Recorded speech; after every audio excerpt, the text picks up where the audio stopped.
Hi everyone, welcome to episode 8 of the Sea Battles series by Chelsea Curtis Fraser. Today's episode is titled The Monitor and the Merrimac.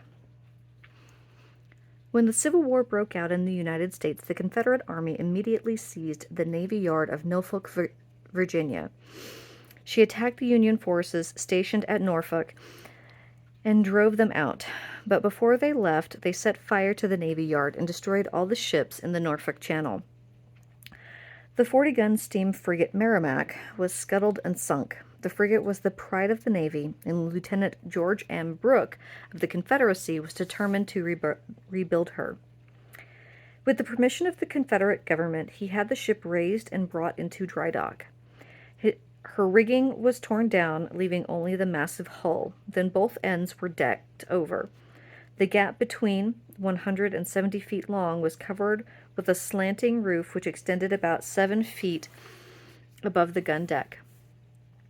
This was of pitch pine and oak, 24 inches thick, and was covered with a shield of 2-inch iron plates. The upper part of the roof, which was flat, was railed in, making it kind of a promenade deck. The gun deck was completely enclosed in this heavy wall of wood and iron. Nothing appeared above it but a short smokestack and 2 flagstaffs. In the chamber formed by the roof were mounted 10 guns. A queer feature of the craft, one not discovered until she was launched, was that the weight of the iron plating and the heavy guns sank her so low in the water that the low decks forward and aft of the gunroom were always under water. This practically submerged her hull. The first Federal seaman to sight her gravely reported to his superior officer, "Quaker Meetin' House floating down the bay, sir." When this naval monster was completed, she was christened the Virginia, but the public did not like the new name. Everyone called her the Merrimac. Commodore Franklin Buchanan, an ex-Union officer, was put in command of the new Merrimac. His junior officers were capable men, but his crew wasn't efficient. They were, for the most part, soldiers of the Confederate Army who didn't know anything about sailing. There was no chance to drill these men, for up to the very hour of sailing, the ship was crowded with workmen getting her ready for her job of breaking the American blockade at Hampton Roads. When she did finally leave her berth, she was an untried ship. Not a gun had been fired, and her engines had not been tried in open waters. On Saturday, the 8th of March, 1862, the same day the Fremont fought the Battle of Pea Ridge, the iron Leviathan steamed into the mouth of the James River from Norfolk. She was accompanied by 4 small Confederate gunboats, the Yorktown, the Beaufort, the Jamestown, and the Teaser. The Merrimac headed straight for the Federal blockading fleet, which she could plainly see off Newport News in Hampton Roads. It was a fine, mild morning on board the Union frigates Cumberland and Congress, which were doing guard duty a half mile offshore. Sailors were enjoying the weather and the prospect of going north in a day or two. Some were pacing the poop, gazing idly at the blue waters. Others were lounging on deck, watching the ever-present seagulls fighting for remnants of victuals which the galley boy had just thrown over the rail. Still others leaned against the capstan and sat on coils of rope, swapping yarns with one another. One bell had struck, and the quartermaster on watch was expecting to hear the tolling of another, when his attention was drawn to an unusual sight against the fringe of woods in the Norfolk Channel. After gazing intently for several minutes, he approached the officer of the deck and, giving him the glass, said, "I believe that pesky contraption of the Johnny Rebs is a-comin' down at last, sir." The officer of the deck looked. He saw a huge black roof, with a short smokestack emerging from it, creeping down Sewell's Point. 3 or 4 satellites, in the shape of small gunboats, clustered near her. They turned up into the James River Channel instead of down toward the fort, and approached the Cumberland and Congress with great deliberation. As soon as it was apparent that the strange creature intended to attack them, the drums of both ships beat to quarters, and everything was put in order for fighting. The Merrimac was such a grotesque craft that most of the sailors and officers thought she would be destroyed without any trouble. At 2 o'clock, the ironclad ship was close enough for a shot, and the Cumberland, which stood nearest, tried her with a solid shot from one of their stern guns. To the surprise of the crew, who saw the shot strike fair against the Merrimac's sloping casement, the ball slid off like a drop of water on a duck's back. Before another shot was fired, the Merrimac threw aside the screen from one of her forward ports and answered with a charge of grape shot, which killed and wounded a number of those on the Cumberland. Without pausing, she then began passing her adversary. As she did so, the Cumberland fired a broadside into her at a distance of less than 200 yards. Like peas thrown from a tinder shooter, these shots rattled harmlessly against her boiler plate. Then the Merrimac's own broadside was suddenly let loose with terrible effect. One of the shells dismounted an 8-inch gun, hitting every member of its crew. Few were wounded. The fragments of the huge shells of the Confederate ironclad killed almost every man they touched. Meanwhile, the grim monster passed on up the stream. Thinking that perhaps they had damaged her more than outward appearances showed, and that she had received enough punishment and was about to make off, the survivors aboard the Cumberland began to cheer. Standing up abreast of the bow of the Union ship, the Merrimac suddenly put her helm aport and ran her sharp, submerged steel bow into the frigate. There was a sickening crunch of timbers. Then, reversing her engines, the powerful ram ran back a little and once more came steaming forward upon her prey, paying not the slightest attention to the shots that were rained upon her armor. Again she struck amidships. Again there rose that depressing rending of wood as a great gap opened in the side of the hapless Cumberland. At the same time, the Merrimac played her guns upon the unprotected sailors. The Cumberland went down. Her lower deck was soon awash, yet her guns still fired. Deeper she sank, and some of her red-hot guns sizzling in the water. The last gun to be engulfed was fired while her mad gunner stood knee-deep in water. Then, with a moaning lurch, the old frigate settled to the bottom. It had taken about 3/4 of an hour for the formidable new monster of the sea to sink the Cumberland. She now turned to the Congress. The Congress fled. Shots from the smaller ships around the Merrimac hit several of the crew, and she ran around in the shallow flats off Newport News. The tide went out, and she keeled over so that she could use only her two stern guns. 2 large Union steam frigates and a sailing frigate tried to come to the aid of the Congress, but they also ran aground. The Merrimac slowly approached the Congress and raked the grounded ship. The acting master and coast pilot were killed. The crew of the Congress fought back in vain until the ship caught fire. The acting commander ordered the flag to be struck, and with wet eyes he stood with his back to it while it was lowered. The commander of the Merrimac sent a boat up to the ship, but when the officer in charge found the Federal soldiers were firing at him and his crew from the shore, he refused to take off any of the wounded. The ironclad then began to fire once more into the Congress, even though she flew a white flag. Suddenly she stopped shooting and proceeded down the channel to attack the frigate Minnesota, which was aground.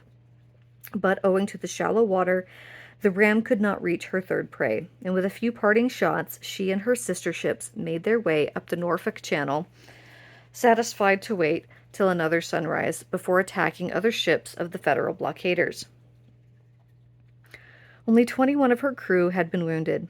Most of these were hit by the rifle fire of the soldiers on shore, while alongside the surrendered Congress, and not a single man had been killed. No damage had been done to the interior of the craft, but nothing outside seemed to have escaped. The muzzles of 2 guns had been shot away, her ram had been wrenched loose in withdrawing from the Cumberland, her boat davits, smokestack, railing, and flagstaffs had been swept entirely away as if they'd never existed, and great dents covered her impenetrable sides, but she was still well equipped to fight. The cheese box on a raft. The Secretary of War called a cabinet meeting in Washington. The Merrimac had to be stopped before she destroyed all of the United States ships. As long as she was afloat, the Union Navy and coast defenses were worthless. The cabinet debated, stormed, and argued. They had no answer to the problem, but while they were locked in this furious session, a small ship was steaming south to Hampton Roads. She was a new type of battleship invented by the Swedish engineer Captain John Ericsson, who had also invented the screw propeller for driving steamships. With the opening of the war, Ericsson had become interested in a new type of battleship covered with metal to make her impenetrable to shot. He appealed to C.S. Bushnell for money with which to produce a full-sized counterpart of the Monitor, as he termed the craft. Mr. Bushnell, however, insisted upon first taking the model to Washington to see what the Naval Board thought about it. The Naval Board did not like it. After Ericsson had explained the virtues of his little model, he and his friends were calmly dismissed with the words, "It resembles nothing in the heavens above, or the earth beneath, or the waters under the earth. It would sink of itself if put in the water. You can take it home and worship it without violating any commandment." But Ericsson did not give up. He demonstrated his model's good features again and again. Finally, some members of the board were convinced that it might be well to try out a new craft, and a resolution was passed to have John Ericsson build a Monitor for the government, provided he would stand the expense of production if it failed. With this grudging permission, the inventor, aided by capital furnished by Mr. Bushnell, built the new ship. Operations were guarded, and no man without a pass was permitted to come near. At last, one day in the spring, just 100 days after her starting, the Monitor was ready to be launched. Engineers said she would never float. Many attended the launching, expecting to see the new ship plunge from the ways to the bottom of the river, like a turtle from a log. The truth is, so general was this impression that they had insisted on having boats ready to rescue her passengers in case she sank. The queer vessel glided down the ways heavily but gracefully, through a great geyser of water high into the air as her bow cut in, then came to a level on the surface where she floated as buoyantly at her cables as a duck. She was an odd-looking craft, her deck as flat as a shingle, lay only 2 feet above the water. In its center was a large round turret of iron plates, with no visible openings except 2 portholes for the guns, which were powerful enough to discharge great balls weighing 170 pounds each. This turret was pivoted in the center, so that its inmates could revolve it at will and direct the muzzles of the guns to any point of the horizon without changing the position of the ship. Besides the turret, the smooth surface of the deck was broken by only 2 elevations. One of these was the pilot house in front, while behind was the low smokestack. The pilot house contained the wheel that controlled the rudder. It was round and made of iron plates about 10 inches thick. It had one visible opening in the shape of a window for the pilot to watch his course ahead, and this was covered with a protecting screen of heavy metal bars. It was about midnight of that eventful Saturday that the anxious garrison at Fortress Monroe noticed a singular-looking craft approaching from the sea, towed by 2 small steamers. Although they did not know it then, this was the new little Monitor. Lieutenant Worden was in command of the Monitor and acted as her pilot, while Lieutenant Green had charge of the gunners in the turret, and Chief Engineer Stimmers looked after the control of the revolving structure. At dawn on Sunday, the newcomer passed under the quarter of the stranded Minnesota and cast anchor. The tars on the great frigate looked cautiously at the strange craft and wondered if that insignificant cheese box on a raft was really thinking of staying there till the dreaded Merrimac returned to annihilate them all. They warned her of the situation and told her she'd better get away while she could. Lieutenant Worden advised that she was there to protect them and the other grounded vessel, the St. Lawrence. Meanwhile, the Merrimac was being repaired so that she could finish off the stranded ships. Her loose ram was reset rigidly, her fractured rudder was mended with reinforcing metal plates, and her rusty engine was gone over and dosed with oil. By daybreak, she was ready to finish her job. The batteries on both sides of the bay were crowded with men waiting morbidly and curiously to see the Merrimac destroy the stranded Federal ships in Hampton Roads, as she had promised. At Norfolk, a gay holiday party was embarking on steam tugs with the purpose of accompanying the Confederate ram as far as safety would permit. Leisurely, like one out for a stroll in the morning air, the big Merrimac came down the bay, followed by her retinue of tugs. Disdaining a look toward the Monitor, she kept on till she was within good range of the Minnesota, when, of a sudden, her ports flew open and she sent a withering broadside toward the frigate. The Minnesota promptly returned the hostility with her own broadside. It merely beat a tattoo against the mailed sides of the Southerner.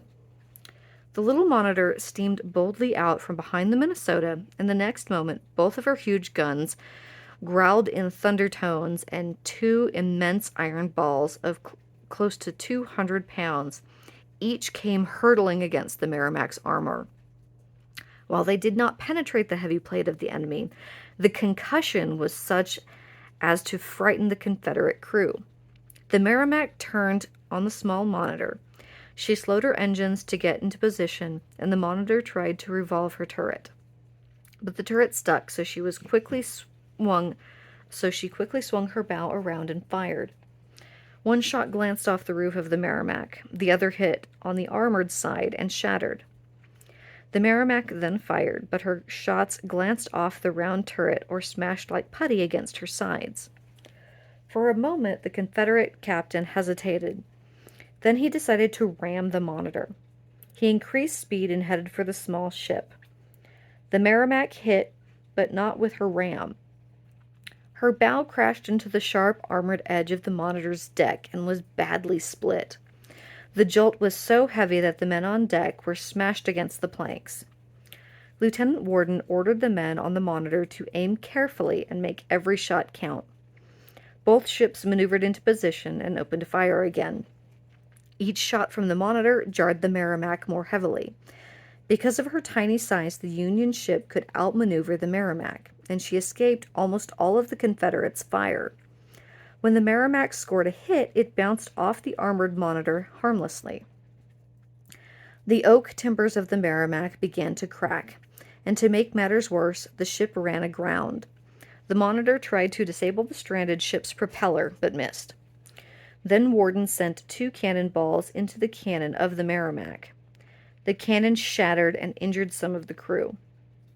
The larger ship hung on the edge of the Monitor, her great weight dangerously submerging the near side. Then the Merrimac slipped off, and the Monitor righted itself. The battle went on till noon. In the meantime, the spectators' tugs from Norfolk had backed away to avoid cannonballs that were ricocheting along the waters. 3 jagged openings were torn through metal and the oak in the Merrimac's mailed side, and she signaled for aid.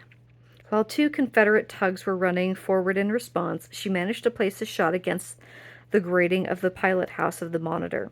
Lieutenant Worden was looking through it as he directed the ships into a new position. The concussion, so close to his head, knocked him unconscious. Flakes of iron were driven into his face, temporarily blinding him. The Monitor was left for a few moments without a guiding hand. In a few minutes, Worden had recovered sufficiently to give the order to sheer away. While the second officer took the wheel, he was carried to the cabin below deck.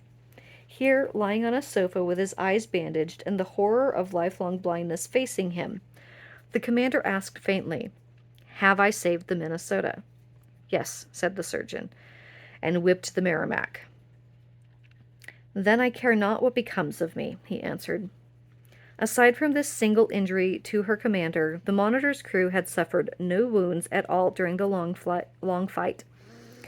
The ship wasn't damaged. It is rumored that while the two tugs were towing the Merrimac off the shoal and back to Norfolk, one officer aboard the Little Victor stood before a mirror leisurely combing his hair, while an old tar and blue middy sat calmly smoking his pipe.